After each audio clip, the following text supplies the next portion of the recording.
Hello everybody, welcome back. Today as well we have got you another video, and in this video I'll show you how you can pay Metrobank credit card using Metrobank Online. But before that, please do make sure to like our video, subscribe our channel, and yes, without any further delay, we will simply step into our video.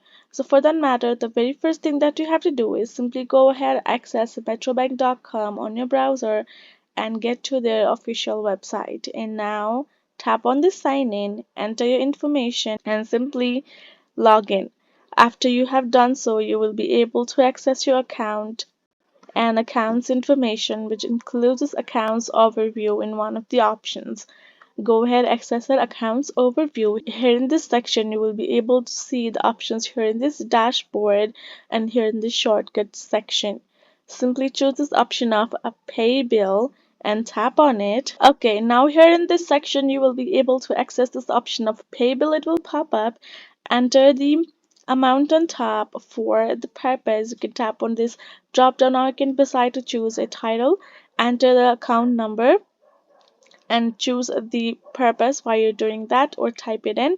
Now tap on this now option and tap on this next. After that, you will be able to again confirm your payment to recheck it accordingly and confirm it. Then you will be done. You can go to your statements and check out the statement as well. So this is the simply way to do the transaction for your this is the simply way for you to do so. Hope this video was helpful to you all. Thank you so much for watching, and yes, I'll see you guys in our next video.